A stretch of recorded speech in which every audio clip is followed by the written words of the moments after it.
Kaya probinsya, magandang umaga. Panibagong araw, panibagong episode. This is day 2 ng ating challenge. So day 2 na.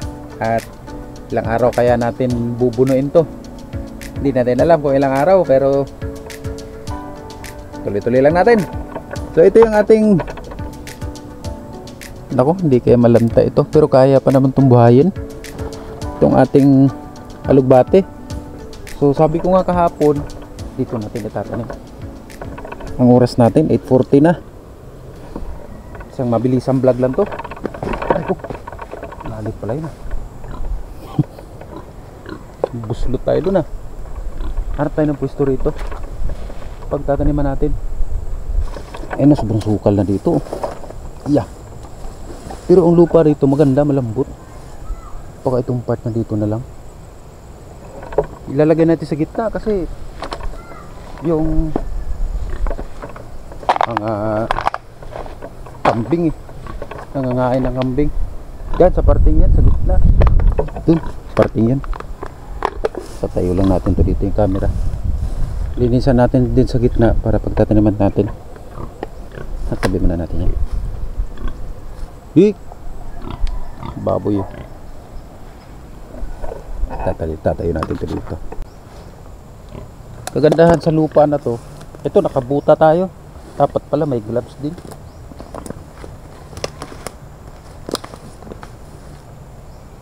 Kagandahan sa lupa na to, malambot lang. Tayo na lang natin na linisan, tapos pagka maglilinis na yung mga taga-barangay dito, di alis na lang ulit tayo. Yung tanim, hayaan na lang natin.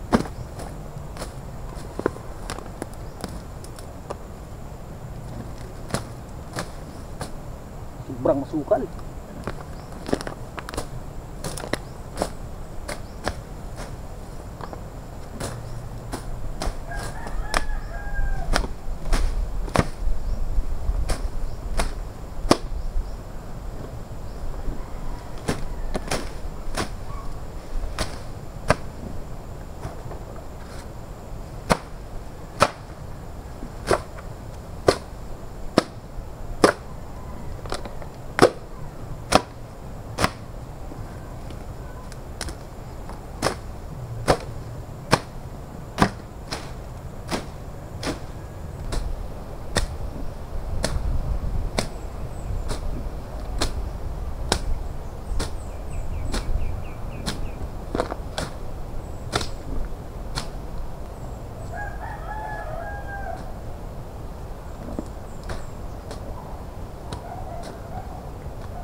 Hirap maghabol sa oras. Ayan. Meron tayong natapos na konti na, kung nawala na yung ating pananim. Nasaan yun nilagay? Tapos pa na yata ng... Nasaan na yun? Ay, ito pala. Meron tayong na linisan konti kasi hindi natin kayang tapusin eh. Ang gagawin na lang po natin dito, utay-utayin natin. Maganda to, isang plat na to. Itong habang isang ganun. Kasi ang lupa niya, kita nyo po, kahit mainit ang panahon, ay ang ganda oh. Ang ganda ng lupa. Ayun oh. Ayun yung mga tumitirang kambing. May kambing dun. Ayun, nangangain. Tapos, di ang gagawin natin dito, itatanim natin. Hindi pa naman ito makakain ng kambing eh. Kasi wala pa naman dahon. Sa malamang ay kukuha tayo ng mga siit-siit. Ganyan oh. Yan, siit-siit na yan. Kukuha tayo ng siit-siit. Doon, ang dami palang bunga ng alugbate din doon oh.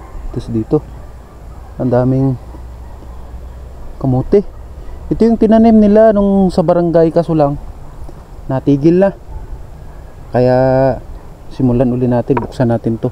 Pero pag sakali ito ay magtatanim uli sila, edi aalis tayo dito. Kaso doon sa part na yon, ayos hindi natin yun, utay lang.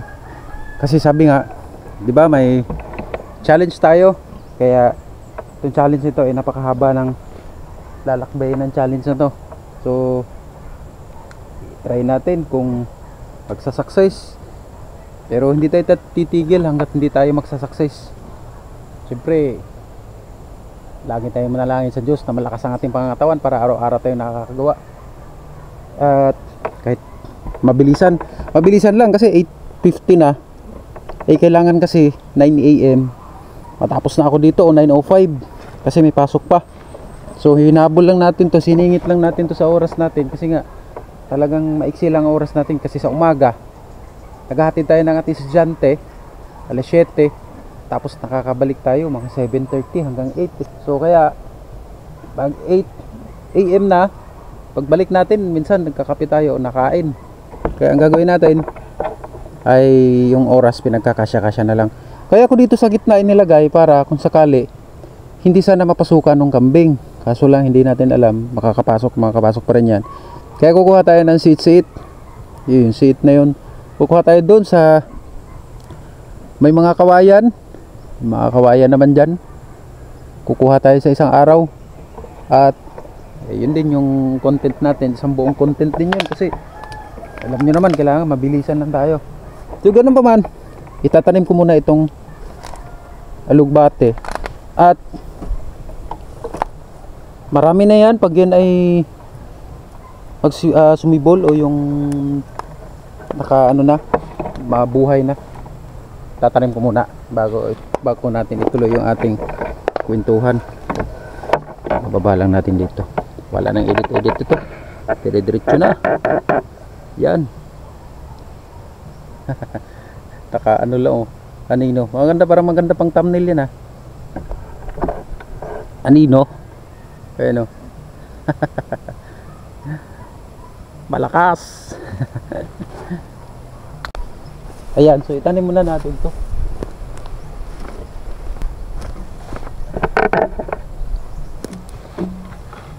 Ito naman ay sa mga hindi po nakakaalam, ito po ay alugbate.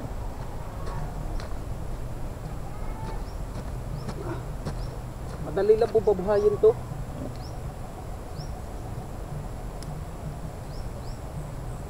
Ito ay pangatlong araw na.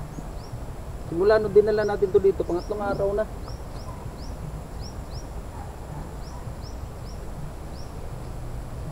Maigi na rin to pagka kaya tayo magulay. Pwede rin po itong gisahin.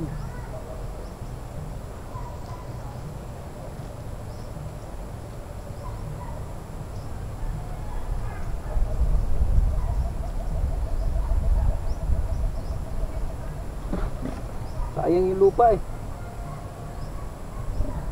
May-ari ko ng lupa, kaya kitanim po muna.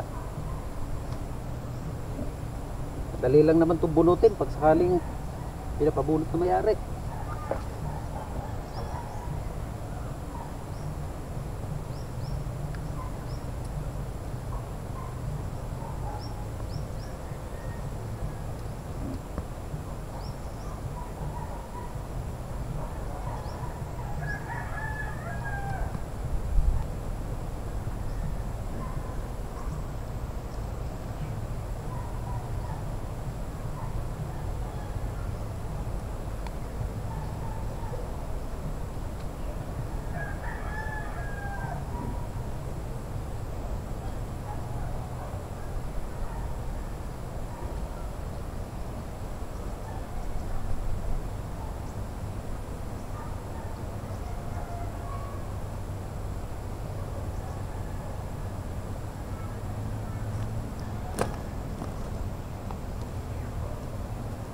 Yan, bilis lang. Okay na yan. Tapos din natin. Ayan o. Yan. Pwede na yan. Bilis lang siya itanim. Tapos hindi pa naman siguro to kakainin kasi nga wala pa namang dahon-dahon, pero pag may dahon na yan makakainin na ng kambing yan. Kaya hindi ko alam kung kukuha tayo ng siit bukas or lilinisan muna natin to. Ano kaya maganda? Yan na, kung ano man ang magawa natin bukas. Kung sakali malinis natin to isang plat na yan, isang haba, merong siling panigang tayong pananim dun. Nga lang ay kailangan nating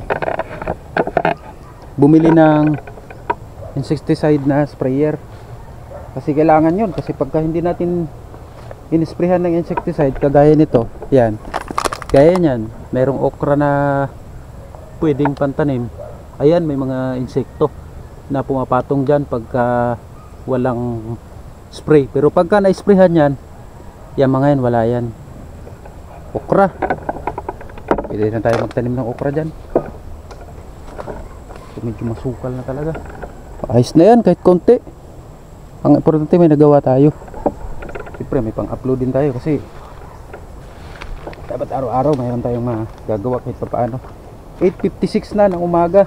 Ngayon po ay araw ng Biyernes, February 28 ba? Huling araw ng February 25. Huling araw ng February, buwan ng February 2025. Ayun o, hindi sinasabi kong mga kambing, pero wala tayong magagawa dyan. Mag-adjust na lang tayo na mag-adjust. Dun sa mga nakarelate ay tayo na lang po ang mag-adjust para goods pa rin. Madami rin tayong tuyong okra dito na pwedeng itanim. Last time dito ko itinanim yung okra dito sa part na to. Kung mapapanood nyo po yung iba nating mga video, scroll nyo lang, may mga tanim po tayong dito. Itong kahabaan na to ay sitaw, ito naman ay pechay, tapos okra, tapos meron din tayo dong malunggay, nga lang eh pinagkakain nga ng kambing, kaya nawalan tayo ng gana nun that time. At saka isa pa, wala tayong nailagay na ano nun siit ng kawayan, kaya madali lang nilang mapasok. So tayo na lang mag-adjust, gagawa na lang natin ang paraan yun. Kung hindi siit, basta kayang maibarrier, kayang maiharang dun sa mga mga kambing. Minsan kasi nakakawala yan. May tali naman kasi nakakawala nga. Eh gaya niyan, nakakapunta lang siya kung saan saan, eh di wala man tayong magagawa dyan. Sabi ko nga, tayo na lang mag-adjust. So ayun, nalinis natin yun na kahit papaan na itanim natin ng konti. Hindi man tayo pwede kasing gumalaw ng trabaho ng maramihan kasi nga may pasok pa. Lalo ngayon, anong oras na? 8:58. 2 minutes na lang. Sa madalas po na nakasubaybay ng ating channel, kahit ilan na po yan, mauntian lang, goods lang yan. Ang ito naman ginagawa natin dito, sabi ko nga, ay stress relief, tanggal ano lang, tanggal kumbagay stress lang. Kasi sa trabaho 12 oras, mas mahaba pa ang oras natin sa trabaho kaysa sa bahay, sa pamilya. Kaya meron tayong konting oras na kayang isingit na natin. Kaya naman natin gawin eh. Yun nga, sabi ko nga, ang problema lang pagka maulan, pero pagka gaya niyan, napakaganda pa rin ang panahon natin, napakasarap gumawa. Pagka umulan lang ay masarap pa rin nun naman gumawa. Ang problema lang edi medyo limitado yung ating galaw, kasi nga for sure mababasa, for sure maliligo tayo niyan sa ulan, no? So hindi ko alam kung ito ay rain or shine, pero hanggat maaring makagawa tayo, gawa tayo. May nag-uuling po dun, oh. Minsan bibisita tayo dun. Ayun, may nag-uuling. Maganda rin po yun, maganda rin po ano yan. May usok no, napapansin po ninyo, may usok po yung pinag-uuling. Yun po ba yung mga sanga-sanga? Yung mga sanga-sanga na nasa ilog nila nakukuha. Iniipon, tapos pagka naipon, marami na, yun, pwede na ulingin. Yun yung ginagamit nila. So yun, ating kamatis, oh, yung hinog na. Minsan maayos natin yan. At sa ngayon, ayun, oh, pansin nyo, medyo tuyot-tuyot na yung dahon, oh, kasi nga natamsa natin.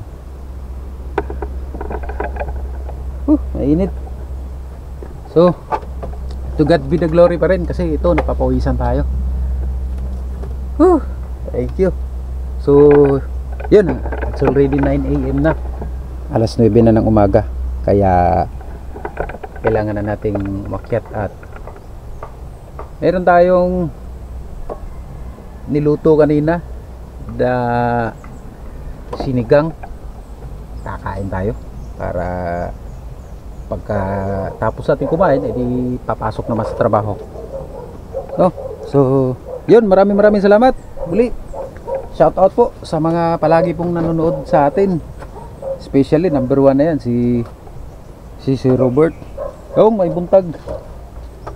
buntag uli sa mga Bisaya, may buntag nyo da. Tapos sa mga napadaan po ng ating channel at umabot po hanggang dulo, hanggang dito, shout out po sa inyo at mag-ingat po tayo palagi. Till next time, God bless, cheers, and maraming salamat po. Thank you po.